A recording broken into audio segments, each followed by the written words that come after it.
இப்படியே கட்டி காத்துக்கிட்டு இருக்கோம். எல்லா கட்சிக்காரும் ஒன்னா சேர்ந்து இன்னைக்கு இருக்கு ஆட்சியை ஒழிக்கணுங்க. ஒழிச்சா ஒழிச்சிட்டு வேற கொண்டு கவலை இல்லை. அப்புறம் என்ன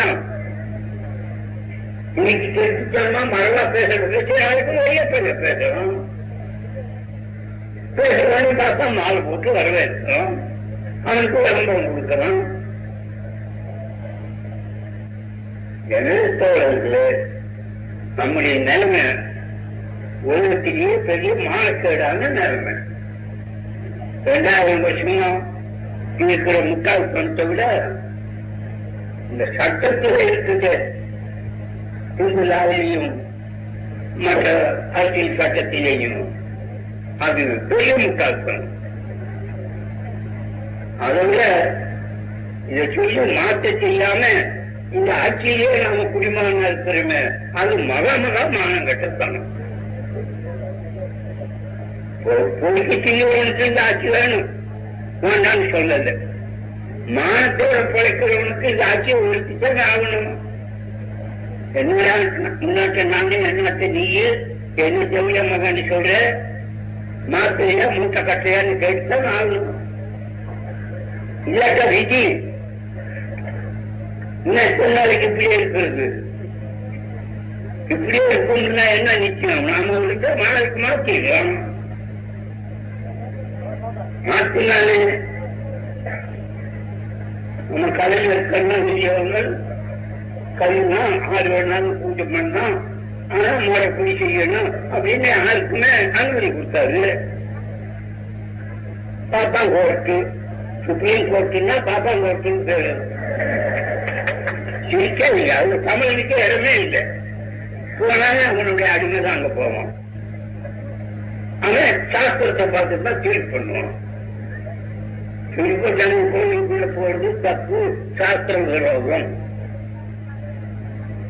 முட்டா பசங்களா, சாஸ்திரம்னா எது, எப்ப எழுதுது, எவன் எழுதுனான் நான் சொல்லிட்டோம். ஆரம்பத்தின்படி நான் ஒரு ஹைகோர்ட் ஜட்ஜி, ஒருத்தன 2-3 பேர் அவங்க 10ஆம் ஆதிக்கம் உள்ளது, 10ஆம் நேரிக்கப்பட்டவனுங்க.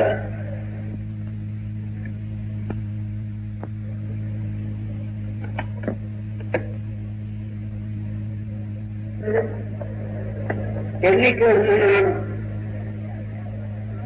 ஒரு அக்கறமும் ஒரு அயோக்கியத்தனும் இதுபோல் உலகத்தில் உண்டா? என்னைக்கோ எவனோ பேர் தெரியாத அனாமதேயோ எவனாலையும் சொல்ல முடியாது. ஆர்வம் சேர்ந்து வேண்டாம்னா மஞ்சள்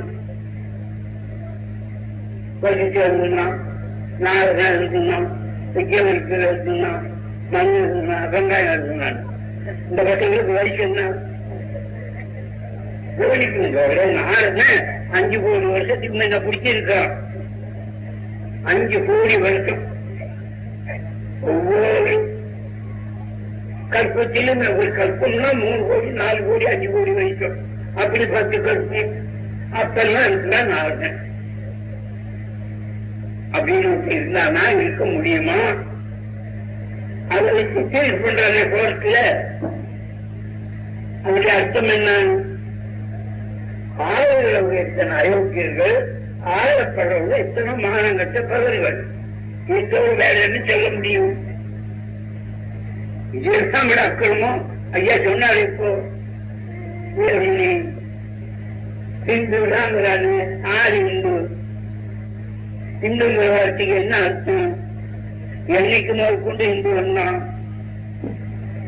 நம்ம தமிழனுக்கு இலக்கியம் என்னென்னமோ இருக்குது, எவ்வளவோ இலக்கியம் இருக்குது. பத்தாங்கிற இலக்கியங்கள் ஏராளமா இருக்குது. ராமாயணம், பாரதம், விஷ்ணு புராணம், கந்த புராணம், அந்த புராணம், இந்த புராணம் அவனுக்கு. நம்ம புலவர்களுக்கு ஏராளமா இருக்குது. பஞ்சகாவியம், 5 இலக்கணம், அது இதுன்னு. இவையாவது இந்துங்கிற வார்த்தை இருக்குதா நம்ம நாட்டுல? எந்த புத்தகத்திலாவது உண்டா? இந்துக்களை எப்படி வந்தாக்குங்கிறதுக்கு அவன் சொல்ற கதையே அசிங்கமா இருக்குது. சிங்கநதியின் காரணமாக இந்துவாய் இந்துவை அழைக்கப்பட்டான். சிங்கநதிக்கு நமக்கு எப்ப சம்பந்தம்? ஆரியம் வந்த போட்டுதானே சிந்து நதிங்கிறது. அது இந்த நாட்டு பழங்குடி மக்களுக்கு இந்துன்னு பேருந்தான் சொல்லிட்டு மரியாதையாவா அது போகலையே. இந்துன்னா 2 ஜாதி, அதுல ஒருத்தன் பார்ப்பான், ஒருத்தன் சூத்தனை பார்ப்பானுங்கன்னா மேல் ஜாதி, சூத்தனா கீழ் ஜாதி. பாப்பான் பொண்டாட்டின்னா சூத்தனை பொண்டாட்டின்னா பாப்பானுக்கு ஒப்பாச்சி. இது சட்டத்திலே சாஸ்திரத்திலே பழக்கத்தில் எழுதி சொன்னான். நமக்கு வெளியேதான் எப்போ ஒரு மனுஷனே ரெண்டாவது உன் பொண்டாட்டி அப்படின்னு சொன்னா கத்தி எடுத்துக்கிறானே.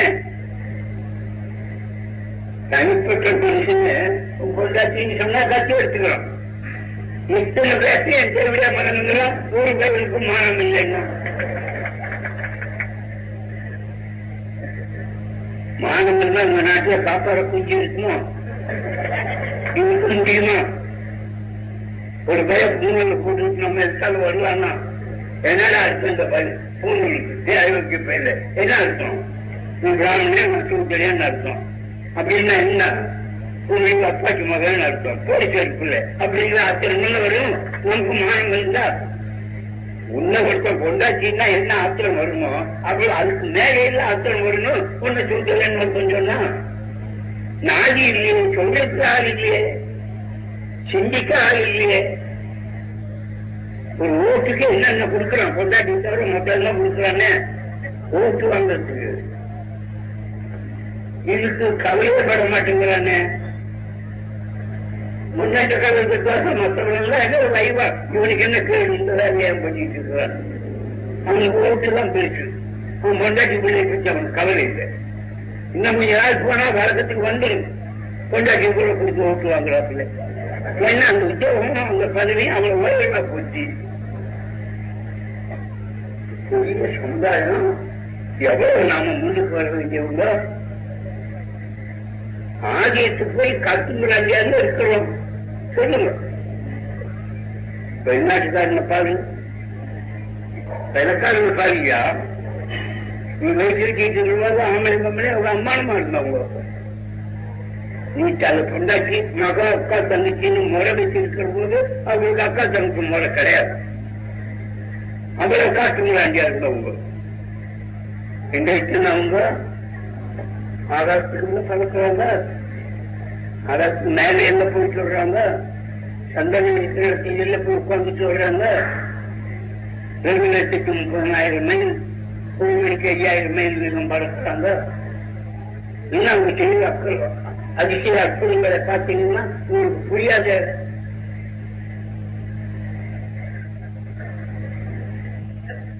அமெரிக்காவுக்கு போய் ஆம்பளையோட இந்திரியம் கொண்டுட்டு வர்றோம். துப்பான்ல போய் பொம்பளையோட இந்திரியம் கொண்டாடுறோம். 2 இங்க கலைக்கு பிள்ளையாக்குறேன்னு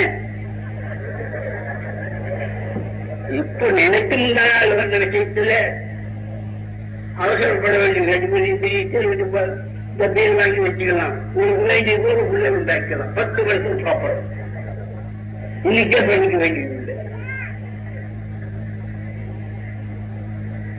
இப்படியாவது அவர் பண்ற அதிசயம். அமெரிக்காவில் இருக்கிறோம், 10,000 மைல், நாம் இங்க இருக்கிறோம். எடுத்து இப்படி காதுல வச்சான்னா அதனா அப்பவே நமக்கு இந்த காது இருக்குல்ல, அந்த ஒட்டத்துக்குள்ள காது இருக்குதுயா. 10,000 மைல்ல இருக்கு. அது 60 பேருக்கு தான் கடவுள், 60 பேருக்கு ஒரு கடவுள்.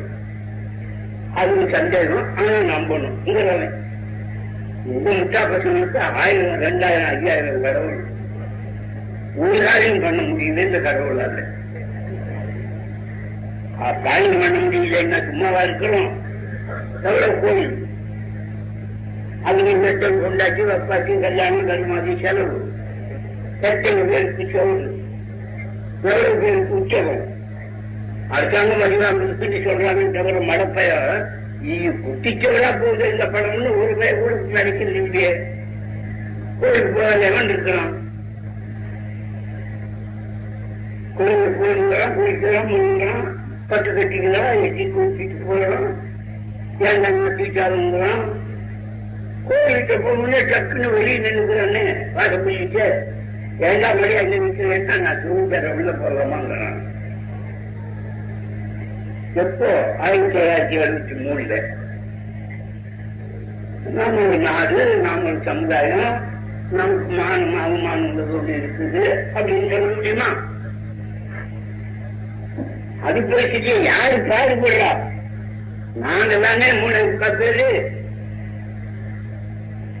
மற்றவங்க வேற வேற கட்சி.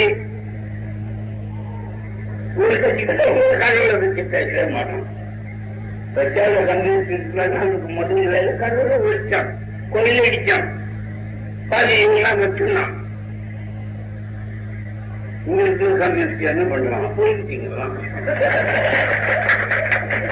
மற்ற நாட்டுக்காரங்க என்ன பண்றோம்?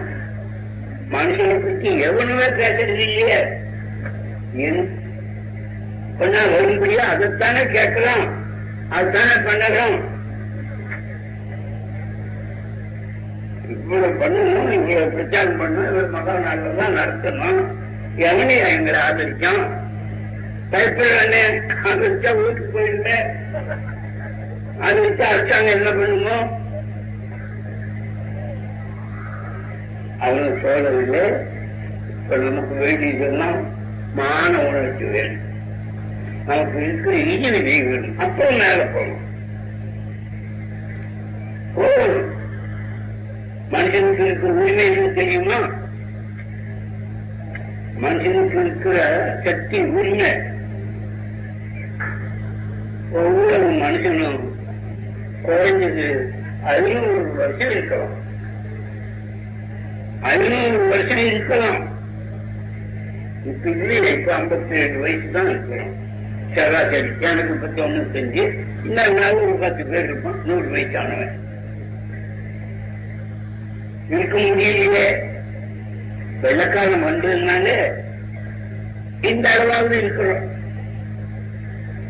வெள்ளக்காலம் வர்றதுக்கு முன்னே வந்தவங்களுக்கு கூட நமக்கு 10 வயசு இல்லை, 7 வயசு வெள்ளக்காலம் வர்றப்போ இந்த நாட்டுக்கு சராசரி. அவங்க வந்ததுக்கப்புறம் அவங்க வைத்தியம், ஆஸ்பத்திரி, அவனுடைய முயற்சி, அவனுடைய சுகாதாரம் இதெல்லாம் நமக்கு ஏற்றதுக்கு அப்புறம் சராசரி நாம 50 வருஷம் இருக்கும். மேல்நாட்டில் 90 வயசு, 75 வயசு இருக்கிறோம். ரஷ்யாவில கிட்டத்தட்ட 100 வயசு இருக்கிறோம். நாம இன்னும் 10-20 வருஷத்துல 75 வருஷத்துக்கு வந்துடும். வெள்ளக்காரன் 120 வருஷத்துக்கு போயிடும். இப்படியே நாளாக 500 வருஷம் வரைக்கும் இருக்கும். அதுக்கு மேல வேற என்ன வரணும்? இருக்கிறது ஒரு கஷ்டம் இல்லை, சாதனை தான் கஷ்டம். அவ்வளவு வசதியில் நான் பண்ணியிருக்கிறோம். நாட்டு அவ்வளவு அற்புதாசியமெல்லாம் கண்டுபிடிச்சிருக்கிறோம். நமக்கு ஒண்ணும் இல்லாத காரணம் நாம செவிலிய மக்களாக இருந்தால. நாம விளையாடுறதுல படிப்பேது சொல்லுங்க. சிறுவையாக ஆரம்பிச்சு போது நாம 10 பேர் கூட படிக்கலையே 100க்கு. அது வந்ததுக்கு அப்புறம் ஆரம்பிக்கும். அறிவை பற்றி சிவமரியாதை இருக்க ஆரம்பிச்ச போது அதுக்கு என்ன கொள்கை தெரியுமோ? 5 கொள்கை. என்ன கொள்கை? கடவுள் ஒழியணும், மதம் ஒழியணும், காந்தி ஒழியணும், காங்கிரஸ் ஒழியணும், தாப்பான் ஒழியணும். அந்நியமொழி கொண்டு இந்தியில இருக்காங்க. 5 கோயிலுக்கு தான் நடக்குது. காந்தி ஒழிச்சான், ஒழிஞ்சிட்டான். நாம இருக்கிறதுக்கு முன்ன தாப்பானே ஒழிச்சு போட்டோம். காந்தி நம்ம பேச்சு கேட்டு நம்ம பக்கம் திரும்பலாம். இன்னமும் கடவுள்னு சொல்லி முட்டாளுன்னா முன்னே காந்தி கடவுளுக்கும் காங்கிரஸுக்கு சம்பந்தம் இல்லைதான். காங்கிரஸ்காக கடவுள் சேர்த்த வேண்டியதான் சொன்ன 30 நாள்ல கொண்டு போட்டாங்க அவனை. ஓ, இவன் நான் ராமசாமி ஆகிட்டான், அவனுக்காவது நாதி இல்லை, இவன் காந்தின்னா இந்தியாவுக்கு தெரியுமே, எல்லாரும் நம்பிடுவாங்க. சட்டுன்னு கொண்டு போட்டான். அடுத்தாப்பு ஒழிய வேண்டியது காங்கிரஸ். காங்கிரஸ் ஒழிஞ்சது. இன்னும் உருப்படி ஆகாது, உருப்படி ஆகாது. இப்பவே 2 பேர் தொங்கலாங்களே.